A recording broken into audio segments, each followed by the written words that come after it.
Welcome back to another episode of The Hardcore Casual with your boy, Base the Kid. As always, please like and subscribe, share with a friend, a colleague, a relative, an associate, an enemy, and anyone in between. I appreciate all the views, all the comments, and everything else. I mean, it's all gone off since yesterday.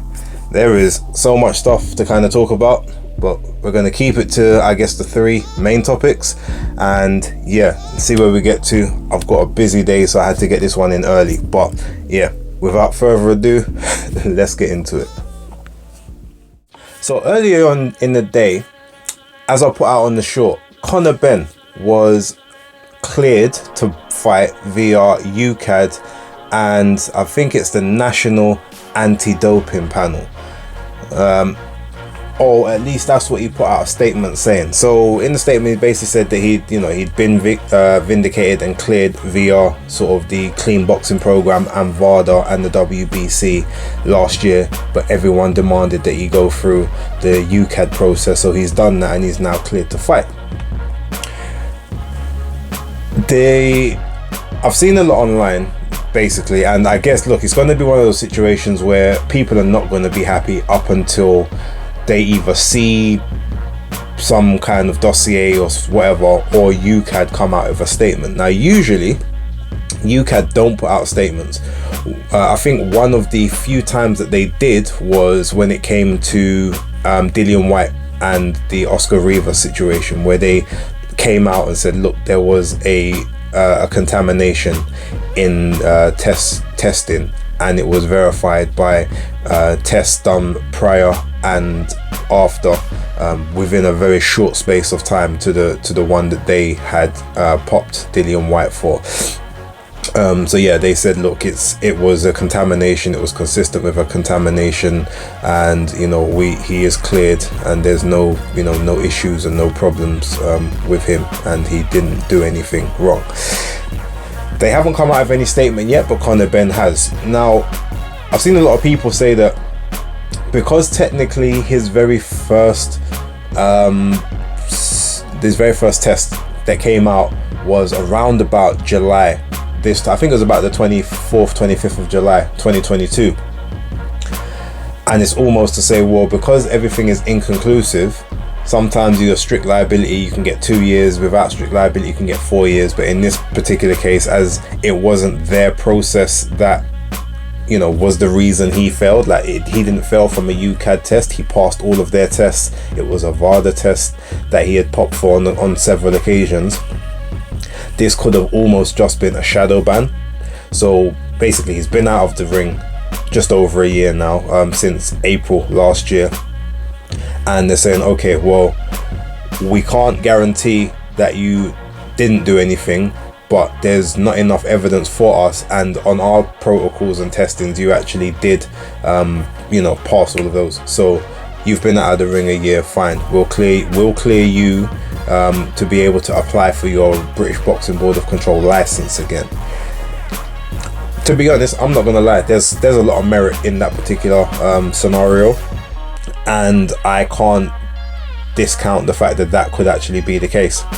However, it could also be just as likely that they will come out and say, we've done our processes, we've looked at all the evidence, we feel there's been no wrongdoing that has occurred here. So this saga, which has taken place over sort of the last 10 to 11 months now overall, we can put it to bed, put it to rest. He's allowed to now continue back with his career. Either way, I'm kind of happy that the saga's over. I did say previously, I wouldn't really be speaking about it again up until some kind of resolution or conclusion comes about. We've got that now. Hopefully Conor can move on. There's talks that he may jump onto a card in September, and then another big card sort of December time. So I guess maybe a run out on an undercard in September, maybe start of September, middle of September, whatever shows that they've got. If they apply for the BBBOC license, I'm sure they're going to get that. And then probably in December go back into a big domestic fight, I guess, against someone like Kell Brook. Definitely not at 147. That would have to be at at a minimum 151, but I would just say, you know what, go 154 and then come back down to 147. As he hasn't necessarily been making weight, I could see it being a scenario where he does have 1 or 2 fights at 154 or a catch weight where, you know, he comes in at 150 or 151, his opponent can come in at 154, and then he just works his way back down to welterweight, and that in itself makes sense, especially as those, you know, those welterweight belts will probably be fragmented after this weekend. So I'm sure that he can maybe pick up one at some point if he's strategic, or maybe he decides to stay at 154, and, you know, the Jermall Charlo belts, they're definitely gonna be vacated after September, so there's nothing to say that he doesn't stay at 154 and see if he can't pick up a vacant belt there, if possible, who knows. But yeah, either way, it looks like, from what I've heard, going to be one fight sometime in September, and then potentially again in December. But look, it's a good thing that this whole saga's finished. Regardless of whether people believe it or not, it doesn't actually matter at this point. He's cleared. He'll be boxing again in the UK, I'm pretty sure, because they know he's a money spinner over here in the BBBOC. Ultimately, they get fees from their sanctioning and, you know, their licensing. So, you know, now that he is cleared by UCAD, I'm sure they'll give him his license back. But yeah, glad it's finally over. We can all move on, and with that, let's move on to the next topic. So, as reported by Mike Coppinger yesterday and later confirmed by Devin Haney on the Estrada versus Udica card, Devin Haney has agreed to go to super lightweight, 140 pounds, to take on Regis Prograis for the 140 belt of the WBC. The interesting part of this story is that he has requested, apparently, to keep hold of his 135 belt for the WBC while he attempts that, so that he can decide, you know, what he does afterwards, whether he comes back down to defend it against Shakur or Tank, or I guess maybe sort of lets it go later on. Now, this isn't necessarily uncommon, because the WBC does have a precedent of doing something like this. For instance, Ray Vargas, he is the 126 WBC featherweight champion, but he went up to 130 to face Oshaki Foster for the vacant 130 title, and, you know, he was campaigning to sort of hold the belt in 2 weight classes to decide what he was going to do moving forward. As he lost the Oshaki Foster fight, you know, he's subsequently gone back down. He hasn't had a fight since, but he is going back down to featherweight to, you know, obviously maintain his crown down there and defend that title. But the difference between that one and this one is that he didn't have a mandatory for the featherweight title, whereas Devin, even though the mandatory hasn't been called at this particular time, he was obviously ordered to choose what he was going to do, whether it was going to be go to 135 or stay at 135 or go to 140. Well, it looks like he's going to 140. So from what I can see, Shakur's team are demanding that he be stripped, or at least that seems to be the word, whereas he's like, well, no, I want to hold on to this belt. You kind of maybe fight for an interim title, I'll come back down and maybe defend it against you. But the fact he's going to go up and face Regis Prograis, to me, he's not coming back down to 135. I mean, to be honest, he can't make the weight anyway. We've been saying it for years. So the only thing I can possibly think of is that he doesn't want to lose the quote-unquote undisputed tag just yet, using probably it for bargaining power in this fight. And if he were still to lose against Regis Prograis, he could still claim to be the undisputed 135 champion until such a time as that mandatory does get pressed upon him, and then obviously he can then start to vacate each title one by one.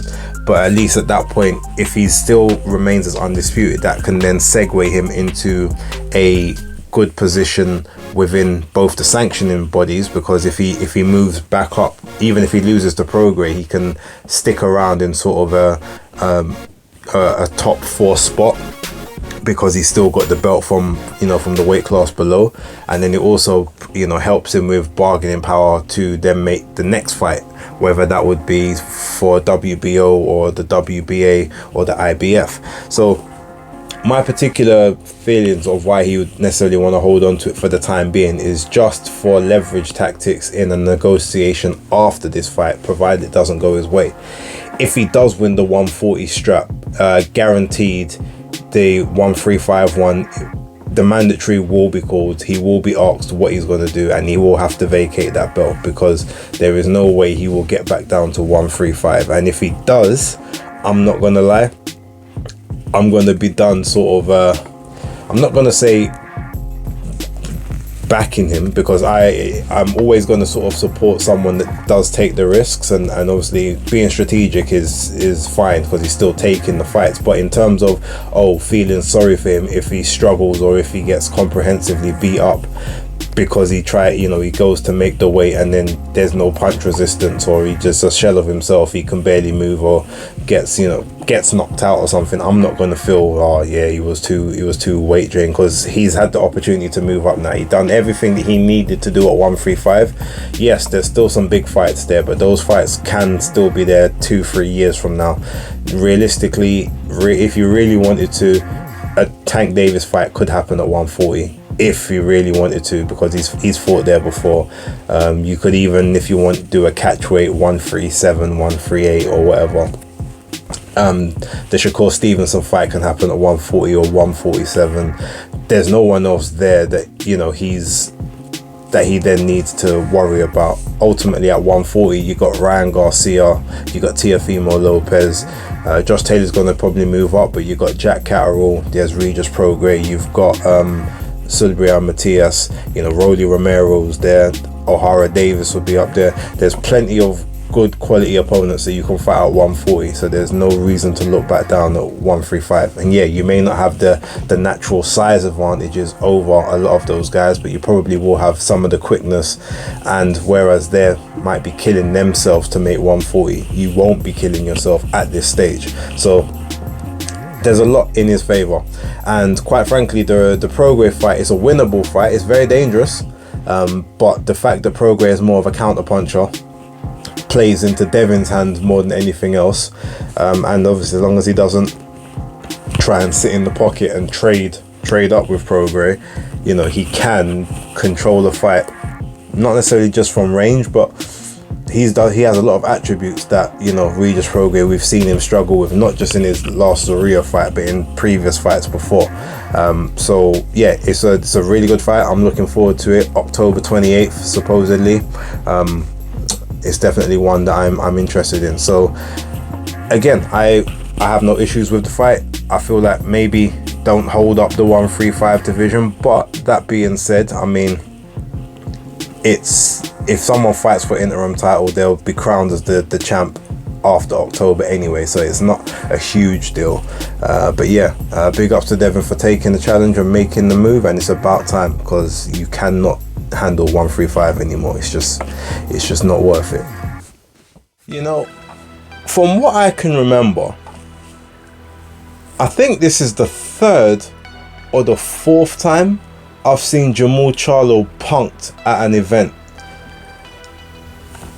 Okay, so first off, we had the Danny Jacobs situation. I remember when Jacobs rolled up on him, like basically just one man up, and Charlo was there with a couple of his peoples barking, but Jacob just quieted down the whole crowd. He's talking about you not seeing no M's. I know what you get paid, like, but you be talking my name, so what's up kind of thing. You had that situation. Then you had there's a situation with David Benavidez, when whatever happened between there, and then Charlo went and jumped behind the security guards before wanting to sort of pipe up about stuff. There was another time something happened with Jermall Charlo as well, and now you see him basically get bitch slapped by Kayla Plant in the backstage of the weigh-in between Crawford and Spence. And not just that, I mean, from all intents and purposes, it looks as if prior to that or even before. We don't even know which way it happened. It might be before, it might be after. So you had Jermall Charlo's wife attack Jamal's ex-wife, so the one that he's going through the divorce with, which, to be fair, I mean, that's a real one right there. You know, she's riding for her brother-in-law. Obviously she doesn't like what you know, Jamal's ex-wife been saying with the kids and all that sort of stuff. So she's riding out, like, you know, big ups to her for that, for, you know, for keeping it in the family. But then supposedly Jamal and Jermall got into some kind of argument in the parking lot as well. Maybe Jamal didn't like the fact that Jermall's wife was obviously, you know, handling his ex-wife, even though he may not like her, but that's still the mother of his kids. So maybe there's a situation there where it's like, yo, you know, control your woman, what you doing? I don't need this, the kids don't need this, whatever. But then in somehow there's, based on the slap from Kayla Plant, you know, he's saying, don't you ever put your hands on my in my face again, or like, so apparently he went and must have held his face or pushed him back or something. I don't know exactly what's gone on there, but again, like I said, that's like the third or fourth time I've seen Jermall Charlo in a situation where he's getting punked at an event, or you know, something happens at an event where he's not looking his greatest. And imagine you're doing all of this, but you still ain't in the ring. Like, you need to be in the ring defending the belt that you have. Now, to me personally, obviously there's been times where I think Jamal had spoken about a Kayla Plant fight a little while back, and I think Kayla Plant had alluded to it as well. So to me, more so than anything else, you know, I found this out initially from Fight Fan TV Live's Instagram, so big up to him for the actual initial post. And I just wrote a comment just saying, okay, so we know who he's fighting in his comeback fight.